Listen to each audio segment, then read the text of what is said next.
बहादुर, बम बहादुर। बाप का नाम जंग बहादुर, दादा का नाम रंग बहादुर, और साला 2 कौड़ी की विधायक हमारी बहादुरी निकालेगा इस धट। 0 से जी। पंचायत तक पहुंचना कितना स्ट्रगल रहा? बहुत ही ज़्यादा कहें तो, क्योंकि मुझे पता नहीं था कि कैसे वहाँ तक पहुँचेंगे, क्योंकि हत्यारा आदमी, गलत केस नहीं हुआ तुम पर, तुमने कुत्ता मारा होगा और मार के खाया भी होगा। हम लोग सेट पर, जैसे कि वो बांस वाला सीन है, उसमें हम 3-4 लोग एक साथ हैं, उसमें बहुत एंजॉय किया हमने, क्योंकि कुछ चीज़ें ऐसी होती, बहुत फ़नी मोमेंट होते थे कभी कभी। जैसे एक सीन होगा बनराकस का, जिसमें वो कहते हैं कि खून की नदियाँ बहा, वो अचानक से ही सबके सामने आया। उस कैरेक्टर में आपका नाम बम बहादुर क्यों दिया गया, ऐसा बम बहादुर? अब मुझे ये तो उनसे नहीं मैंने ना उनसे पूछा ना, लेकिन मैंने एक जो रीज़न निकाला कि एक तो जहाँ से वो चीज़ चेंज हो रही है कहानी, तो बम ठीक है वही फोड़ता है, और वो बहुत बहादुर इंसान है, आत्मसम्मान के लिए वो लड़ता हुआ नज़र आएगा आपको। फिर एक सीन है जब पूरे गांव वाले इकट्ठा होकर आ रहे हैं और प्रधान जी कहते हैं कि विधायक अगर इस गांव पे हमला करेगा तो क्या करेंगे, तो वो जो सीन है ना, तो वो जब ही जैसे ही नारा लगता था उसके बाद सब हंसते थे। तो बहुत इंजॉय करके हमने इस काम को। के बाद और कितनी वेब सीरीज साइन कर चुके? अभी 2 हुई हैं, बाकी देखते हैं। हाँ। पंचायत वेब सीरीज में कितना पैसा मिला अमित मौर्य जी को? इनकम टैक्स डिपार्टमेंट थोड़ा सा ध्यान देंगे। आज एक शानदार और अहम कैरेक्टर की बात करने जा रहा हूं, जो महाराजगंज एक छोटे से ज़िले से निकलकर और मुंबई वो बड़ा शहर, बड़े बड़े एक्टर, वहाँ तक का सफ़र इस छोटी सी जगह से कितना स्ट्रगल भरा रहा और क्या क्या चीज़ें फेस करनी पड़ी। हमारे साथ पंचायत सीरीज 3 के एक कैरेक्टर बम बहादुर अमित मौर्य जी हैं, उनसे जानने का प्रयास करेंगे, बात करेंगे। स्वागत है अमित जी। बहुत बहुत धन्यवाद। इस छोटे से जगह से महाराजगंज से निकलकर और मुंबई तक जाने में कितना समय लग गया? लगभग 10-12 साल तो लगा होगा, करीब करीब। 2019 में मैं पहली बार मुंबई गया था। इससे पहले मैंने मतलब कई बार प्रयास किया था जाने के लिए, लेकिन जा नहीं पाया था। फाइनली 2019 में पहले मंथ में ही मैं यहाँ से घर से ही गया था पहली बार। कितना स्ट्रगल भरा रहा, बीच बीच में क्या समस्याएं आई? देखिए, जीवन में हर इंसान के जीवन में उतार चढ़ाव लगा रहता है, तो उतार चढ़ाव तो रहे हैं, बट अभी जो दौर है उसको एंजॉय कर रहा हूँ, मज़ा आ रहा है बस। ये कहाँ से सोचा कि मेरे को इस लाइन में जाना है? ये ऐसे तो कुछ याद नहीं है, लेकिन कहीं कहीं छोटी छोटी चीज़ें याद आती हैं कि हाँ यहाँ से हो सकता है कि मैंने इस बारे में सोचा होगा, या फिर ये चीज़ें मेरे अंदर आई होंगी, लेकिन पर्टिकुलर नहीं पता है कि कहाँ से ये चीज़ अचानक से, मतलब कि कोई ख़ानदान में नहीं है। ख़ानदान क्या, अगल बगल भी आसपास भी मुझे नहीं याद है कि, मतलब 2-4 अगर पीढ़ी कह दें, उसमें भी ऐसा कोई नहीं रहा है कि जो कलाकार रहा हो इस तरह का कि वहाँ से चलो अच्छा वहाँ से 1-2 पीढ़ी गैप करके चीज़ें आई हों, वैसा भी नहीं रहा है। तो चीज़ें हैं, धीरे धीरे चीज़ें, मतलब कि मुझे स्टैंड अप मैंने देखना शुरू किया था 2007 में, लाफ्टर चैलेंज सीडी ला करके घर पे लगा करके, और स्टैंड अप करना शुरू किया था मैंने स्कूलों में 15 अगस्त 26 जनवरी, इसी समय 2 मौके मिल पाते थे। बाकी टाइम मैं लिखता था, कोशिश करता था, क्योंकि जब अंदर से चीज़ें होती ना, एक तरह से वेदना, एक तरह से पीड़ा, तो उसको कहाँ उतारा जाए।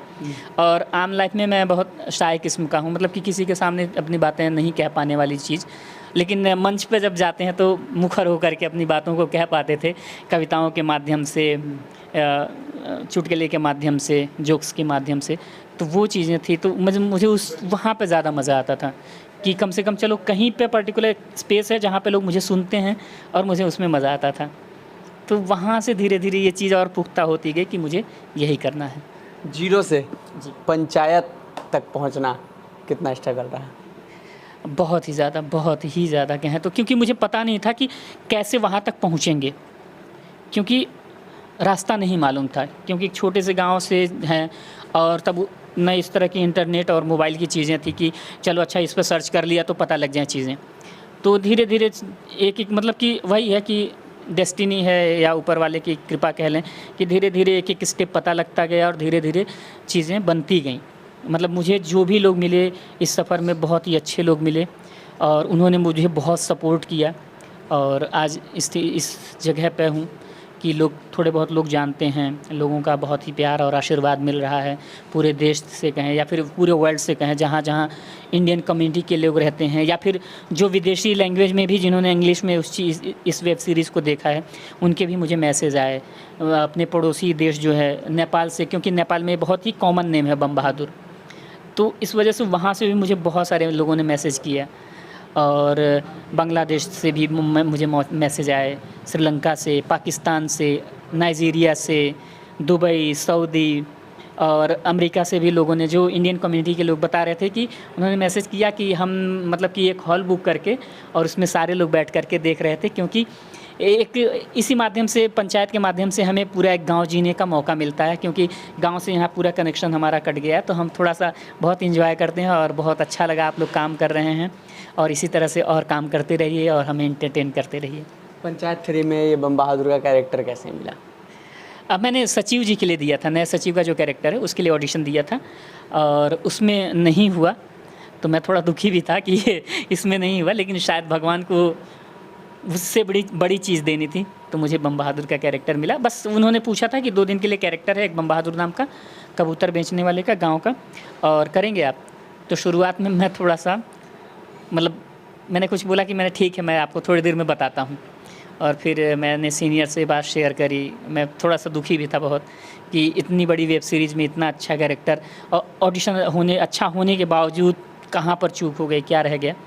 तो उन्होंने समझाया कि देख, बड़ी सीरीज़ है, अगर छोटा कैरेक्टर भी मिल रहा है तो कर, पता नहीं हो सकता कौन सा कैरेक्टर, कौन सी मीम्स, कौन सी चीज़ वायरल हो जाए और इससे लोग तुम्हें जानने लगा और काम थोड़ा सा और आए। और लकली 2 दिन का कैरेक्टर होने के बाद फिर बीच में गैप था, 3 महीने का गैप था सीरीज़ शूट होने में, तो 5 एपिसोड पहले शूट कर लिया था, 3 एपिसोड बाकी था। तो बाद में मुझे फिर कॉल आया सितंबर के ही महीने में कि अमित जी 10 दिन का और है आपका शूट।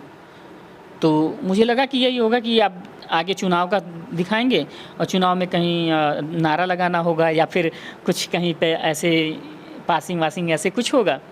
बाद में मुझे जब स्क्रिप्ट मिला और मैंने पढ़ा तो मैंने कहा अरे यार, ये तो पूरी की पूरी सीरीज़ ही एक तरह से 5 एपिसोड के बाद मेरे ऊपर टिक जा रही है।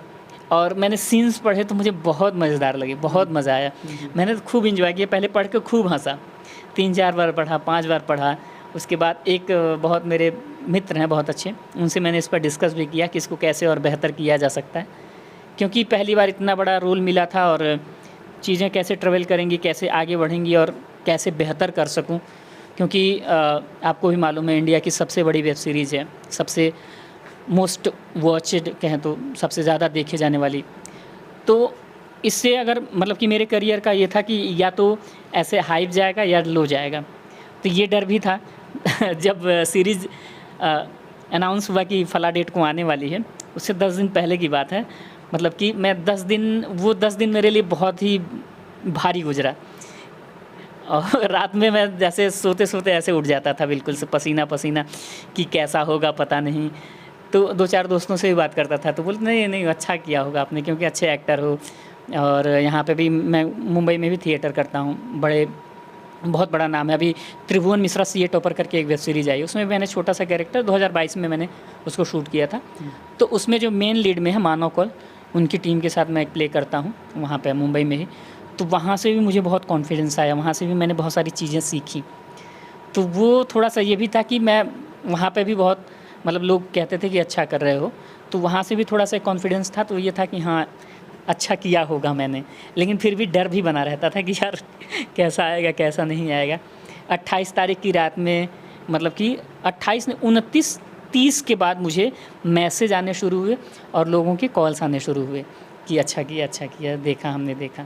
उससे पहले मैं थोड़ा सा और डरा हुआ था कि यार पता नहीं कैसा गया क्या है चीज़ें। अच्छा, आप एक कलाकार हैं तो कलाकार से ही कलाकार के बारे में बेहतरीन तरीके से समझा जा सकता है। तो पंचायत सीरीज़ में आपको सबसे बेहतरीन किसकी एक्टिंग लगी, किसकी चीज़ें? देखिए ये बहुत ही मुश्किल काम है इस तरह से कहना, क्योंकि मान लीजिए कि एक मोती की माला है, ठीक है, उसमें से एक मोती निकाल के चुनने को कहेंगे तो फिर वो मुश्किल काम है, क्योंकि सबने बहुत अच्छा किया है और सबके अच्छा करने की वजह से ही वो सीरीज़ बहुत सक्सेस है। अगर कोई एक दो लोग भी बेकार करते तो शायद उतनी अच्छी नहीं निकल के आ पाती, लेकिन सारे लोगों ने जो कमाल का काम किया उसमें सारे लोगों ने वो बहुत ही बेहतरीन है। तो मैं आप इसमें से एक चुनने को बोलेंगे तो मुश्किल का काम है। इवन मैं तो कहूँगा कि जो डायरेक्टर सर हैं दीपक मिश्रा सर, जिन्होंने लिखा है चंदन सर, उन्होंने भी बहुत कमाल का काम, मतलब कि कमाल ही लिखा है उन्होंने। और दीपक सर ने क्या कमाल का बनाया है उस चीज़ को। हम लोग इधर थोड़ी बहुत गलतियाँ भी करते थे तो वो संभालते थे कि नहीं नहीं नहीं, ये इसको ऐसे नहीं करना है, गलत जा रहे हैं, यहाँ से ऐसे करना है। तो वो चीज़ें उन्होंने बारीकी से पकड़ पकड़ के कराया हमसे। तो वो हम मतलब बहुत ही कमाल, बहुत ही शानदार ही अनुभव रहा मेरे लिए। अच्छा विधायक जी, जिस तरीके से सीन में नज़र आते हैं, वैसे क्या सेट के पीछे भी हैं क्या? नहीं, बहुत ही प्यारे और बहुत ही कमाल के इंसान हैं। हाँ, बहुत ही, मतलब मैं तो हम लोग फाइट वाला सीन देखे होंगे, लास्ट में जो फाइट है उसकी रिहर्सल कर रहे थे। तो वहाँ पर हमारी मुलाकात हुई, ऐसे दोपहर में, उस दिन छुट्टी थी।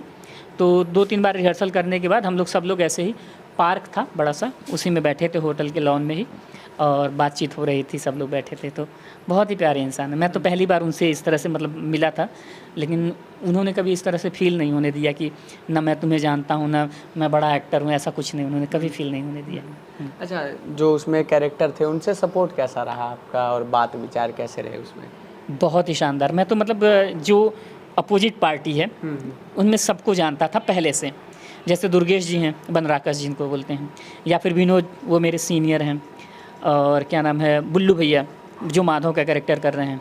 ये तीनों लोगों को मैं बहुत अच्छे से जानता हूँ, थिएटर वगैरह भी हम लोग साथ में बातचीत भी होती रही है।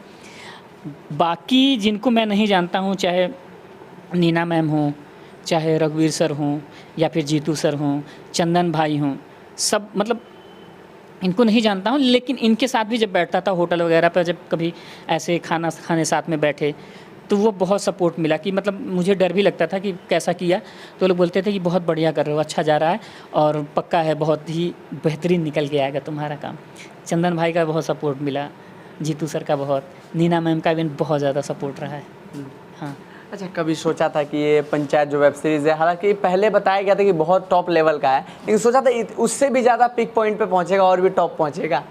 नहीं, मुझे मतलब ये तो सीरीज़ दर सीरीज़ यही है कि, लेकिन ये था कि मतलब जब मैं लॉकडाउन में मैंने पहली बार देखा था तो घर पे ही था, और यहीं पे मैंने देखा था उसको, और मैंने कहा था कि यार ये सीरीज़ बनी कब, इसका ऑडिशन कब हुआ, इसमें तो ये हमारे लायक काम है, हमारे जोन का काम है, हमारी तरफ का काम है, क्योंकि ये बलिया हमारे जस्ट बगल में ही पड़ता है, गोरखपुर के। तो ये था कि यार इसमें मिल जाए तो मज़ा आ जाए। फिर सेकंड जब आया तो उसमें मैंने विनोद के कैरेक्टर के लिए ऑडिशन भी दिया था, लेकिन लकीली हो नहीं पाया, तो वो पाठक दादा कर रहे हैं अभी फ़िलहाल। और बाकी इसमें थर्ड में, मतलब तीसरी बार में, वो कहते हैं ना तीन बार में तित्तिल भी नहीं बचते हैं, तो शायद वो 3 बार तित्तिल ना बचने वाली बात, वो कहीं ना कहीं बहुत ही मतलब अंदर से चाह थी और वो मिला। अच्छा, कैरेक्टर रोल करते समय आपका भी मतलब जो उसमें कैरेक्टर है, वैसे तो सीरियस बहुत ज़्यादा है, लेकिन कॉमेडी भी देखने में बहुत ज़्यादा लग रहा है। हाँ। तो आपको कभी 20 सेट के बाद ऐसा नहीं लगा कि मैं कैसे कर रहा हूँ, हंसी वगैरह ऐसी कुछ चीज़ें? नहीं, कभी जैसे कि कई सारे सीन्स हैं जिसमें बहुत हंसी, बहुत लोगों ने बहुत इन्जॉय करते थे हम लोग सेट पर। जैसे कि वो बांस वाला सीन है, उसमें हम 3-4 लोग एक साथ हैं, उसमें बहुत इन्जॉय किया हमने, क्योंकि कुछ चीज़ें ऐसी होती, बहुत फ़नी मोमेंट होते थे कभी कभी। जैसे एक सीन होगा बनराकस का, जिसमें वो कहते हैं कि खून की नदियाँ बहा, वो अचानक से ही सबके सामने आया, इससे पहले प्री प्लान नहीं था, और अचानक से आया, और सब लोगों ने पहले खूब हंसा, 3-4 बार 5 बार खूब हंसे सब लोग। जैसे ही वो सीन आता था, जैसे ही बोलते थे, तब सब हंस देते थे। ऐसा करते करते फिर एक पॉइंट आया जब सारे लोग सीरियस हुए और उस चीज़ को किया गया, नहीं तो लोग हंस देते थे, कोई ना कोई हंस देता था। तो वो, या फिर एक सीन है जब पूरे गांव वाले इकट्ठा होकर आ रहे हैं और प्रधान जी कहते हैं कि विधायक अगर इस गांव पे हमला करेगा तो क्या करेंगे, तो वो जो सीन है ना, तो वो जब ही जैसे ही नारा लगता था उसके बाद सब हंसते थे। तो बहुत इन्जॉय करके हमने इस काम को, मतलब सब लोगों ने काम को इसको अंजाम दिया, और बहुत ही हमने इन्जॉय किया, शायद इसलिए दर्शक भी बहुत इन्जॉय कर रहे हैं उस चीज़ को। अच्छा, कबूतर वाला सीन, जब कबूतर मर जाते हैं, तो ऐसा मतलब आपके अंदर कुछ अलग ही चीज़ें, गुस्सा देखने को मिला, तो ऐसा क्या रियल लाइफ में भी है? हाँ, मुझे मतलब जानवरों से, हाँ, मतलब एक तरह से कहें तो बम बहादुर और अमित मौर्य में एक ही चीज़ है जो बहुत ही कॉमन है, कि उसको भी जानवरों से और पशुओं पक्षियों से प्रेम है, और मुझे भी रियल लाइफ में बहुत ही। अच्छा, उस कैरेक्टर में आपका नाम बम बहादुर क्यों दिया गया? ऐसा कुछ पता लगा क्या डायरेक्टर के द्वारा, या फिर जो राइटर हैं, क्यों दिया गया, कारण उसका ये नाम बम बहादुर? अब मुझे ये तो उनसे नहीं मैंने ना उनसे पूछा ना, लेकिन मैंने एक जो रीज़न निकाला हाँ। कि एक तो जहाँ से वो चीज़ चेंज हो रही है कहानी, तो बम ठीक है वही फोड़ता है और वो बहुत बहादुर इंसान है। आत्मसम्मान के लिए वो लड़ता हुआ नज़र आएगा आपको वेब सीरीज़ में। कबूतर मरना उसके लिए उतनी बड़ी बात नहीं है, धमकाया वो उसके लिए बड़ी बात है, बम बहादुर के लिए। और वो अपने आत्मसम्मान के लिए, क्योंकि वो कहते हैं ना कि वो एक डायलॉग है कि विधायक ने कहा कि तुम्हारी बहादुरी निकाल लेंगे, तो वो बात पर वो लड़ता है। क्योंकि गांव का गरीब इंसान है, उसको इतना वो नहीं पता है, लेकिन उसके लिए भी वो एक आत्मसम्मान वाली बात होती है। और किसी के लिए भी अगर किसी के आत्मसम्मान पर अगर चोट करेंगे तो वो तो खड़ा होगा ना अपने लिए। ये तो वेब सीरीज़ वाली बात हुई। अब आते हैं आपके रियल लाइफ में। मतलब जैसे कि आप यहाँ से घर से सोच के निकले थे कि बहुत बड़े एक्टर बनेंगे, लेकिन समय बहुत ज़्यादा लग गया, तो घर से कुछ ऐसी बातें मम्मी पापा से कि घर आ जाओ यार, छोड़ो क्या कर रहे हो, कितना समय लगा रहे हो, यहाँ हो भाई के साथ मिलजुल के काम करो, घर को संभालो। हाँ, ऐसी कई बार बातें हुई हैं, 2-3 बारें हुई हैं। जैसे कि लॉकडाउन से मतलब कि जब शुरू करने जा रहा था ये चीज़, मतलब कि मैंने जब बताया घर पे, तब दूसरा जब लॉकडाउन लगा था तब, तो चीज़ें होती रही हैं क्योंकि टाइम लगता है, ये तो मुझे इसमें पता है कि। और थिएटर से मैंने ये चीज़ सीखा है, धैर्य, कि धैर्य रखना है हर चीज़ पे। टाइम से चीज़ें थोड़ी सी लेट होती हैं, मिलती ज़रूर हैं अगर आपके अंदर वो धैर्य है और चीज़ें हैं तो। अच्छा, आपको उस दौरान कभी नहीं लगा, इतना स्ट्रगल फेज रहा, इतनी प्रॉब्लम आई, पैसे को लेकर फाइनेंशियली सब प्रॉब्लम आई, तो ऐसा नहीं लगा कि अब घर चलना चाहिए और मेरे से हो नहीं रहा है या फिर काम नहीं मिल पा रहा है? ऐसा कभी नहीं आया मन में? नहीं, देखिए 1 साल के बीच में मुझे कोई काम नहीं मिला, तो उस समय ये नहीं आया, ये आया कि यार कहाँ पे चूक हो रही है, चीज़ें कहाँ गड़बड़ हो रही हैं, कहाँ पे।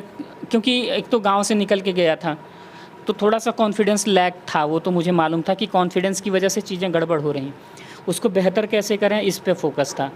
और दूसरी चीज़ थी कि अगर ये नहीं कर पाया तो फिर मैं और कुछ कर नहीं पाऊँगा, ये भी था दिमाग में। कभी कभी ये लगता था कि यार बहुत बेहतर एक्टर नहीं हूँ क्या, कहाँ पे चूक हो रही है, कैसे बेहतर किया जाए, इस पर दिमाग हमेशा गया है, इस पर नहीं कि चलो भाग चलते हैं वापस घर, कभी नहीं। इसके पीछे कारण आपको पता लगा कि कारण क्या रहा कि मैं बहुत बेस्ट नहीं कर पा रहा हूँ, या मेरे को छोटे पैसे बचपन से ही ये काम करना चाहिए, या फिर मेरे परिवेश में ऐसी चीज़ें नहीं मिल पाई, कुछ ऐसा लगा क्या आपको? परिवेश की बात करें तो देखिए परिवेश तो रहा जैसा भी रहा है। हाँ। मैं मतलब कि मेरा अपना पर्सनल रहा कि मैं हमेशा लड़ा हूँ, मतलब कि मैं यहाँ आके गांव में आज तक किसी ने नाटक नहीं किया होगा, लेकिन मैं यहाँ आके जंगल में जाके प्रैक्टिस करता था और वहाँ से आकर के मैंने नाटक किया, ठीक है। तो मुझे इन सब चीज़ों का फ़र्क नहीं पड़ता था, शुरू में थोड़ा पड़ता था, बाद में बिल्कुल नहीं पड़ता था, कि जिसको जो बोलना है बोले। मैं जो कर रहा हूँ मुझे पता है मैं बेहतर कर रहा हूँ, अच्छा कर रहा हूँ, मैं अच्छा काम कर रहा हूँ, तो मैं करूँगा, जिसको जो कहना है कहे। ये कहते हैं ना कहावत कि दुनिया का सबसे बड़ा रोग क्या कहेंगे लोग, तो ये रोग पालना ही नहीं था मुझे, ना मैंने कभी पाला उस चीज़ को। अच्छा अमित जी, क्या लगता है इस क्षेत्र में, गोरखपुर जैसी जगह है, तो क्या कोई अकादमी खुलनी चाहिए बच्चों के लिए, जहाँ पे बच्चे जाके रिहर्सल कर चुके हैं, कर सकें, या फिर उनको वहाँ मौका मिले, ऐसी कुछ चीज़ें होनी चाहिए क्या? पहले मैं तो कहूँगा एकेडमी से पहले जितने भी शिक्षा मतलब कि विद्यालय हैं जो सरकारी हैं या फिर नॉन सरकारी हैं, वहाँ पे पहले ये चीज़ की जागरूकता होनी चाहिए कि गर्मियों में चाहे 1-1 महीने की वर्कशॉप लगनी चाहिए, कम से कम बच्चे के अंदर किस तरह की प्रतिभा है उससे पता लगेगा। उसमें वर्कशॉप में बहुत सारी चीज़ें होती हैं, जैसे पेंटिंग होती है, मूर्तिकला होता है, या फिर बोलने की जो क्षमता होती है, अपना सेल्फ कॉन्फिडेंस कैसे बढ़ेगा, इन सब बहुत सारी चीज़ों पर काम होता है, छोटे छोटे चीज़ों पर। तो अगर इस तरह की चीज़ें हर विद्यालय में हो ग्रामीण स्तर पर, तो मुझे लगता है कि मुझे जो टाइम लगा, बहुत टाइम लगा इन सब चीज़ों में को जानने में, और जल्दी जानेंगे। और एक बच्चे का अपना फोकस रहेगा कि क्या मुझे बनना है और किस चीज़ में मुझे इंटरेस्ट है, और माता पिता को इस बारे में पता लगेगा, तो उस दिशा में शायद अपने बच्चों को ज़्यादा बेहतर तरीके से भेज सकेंगे, करा सकेंगे काम। समाज में बहुत ऐसे बच्चे हैं जो कि करना चाह रहे हैं बेस्ट, लेकिन रुक जा रहे हैं बहुत कारणों से, उनको क्या कहेंगे? एक चीज़ कि अगर जिनके मन में अंदर है वो किसी भी तरीके से उस चीज़ को पालेंगे, और जिनके मन में नहीं है वो नहीं कर पाएंगे। दूसरी चीज़ कि मैंने जो कहानी सुनी है, अगर उस चीज़ को देखा जाए तो जैसे कि एक आर्टिस्ट था हिटलर, बचपन में वो फाइन आर्ट करना चाहता था, लेकिन किन्हीं कारणों से उस चीज़ को रोक दिया गया, और वो क्या बना, समाज का सबसे बड़ा विध्वंसक बना। आज भी उसकी मतलब कि वो लोग कहते हैं कि हिटलर हो क्या, ठीक है। तो वो चीज़ें हैं कि अगर किसी के अंदर कोई बहुत खूबसूरत चीज़ पल रही है, अगर उसको रोकोगे तो वो बहुत ही विध्वंसक रूप धारण करके चीज़ें वो बाहर निकलेंगी। तो हमें उस चीज़ में काम करना है, उस चीज़ को समझना है कि क्या चाह रहा है सामने वाला, क्या हमारा बच्चा किस तरह की चीज़ें चाह रहा है, उसके हिसाब से उसको जानें और उसके हिसाब से अपने बच्चों को चीज़ें दें। या फिर कोई अगर खुद करना भी चाह रहा है तो वो कन्विंस करे, माता पिता को कन्विंस करे कि मैं कर सकता हूँ। वो अपनी क्षमताओं को दिखाए, उनको बताए कि मैं बेहतर कर सकता हूँ। और मैंने भी यही किया शुरुआत में कि बताए भाई मैं इस चीज़ में बेहतर हूँ।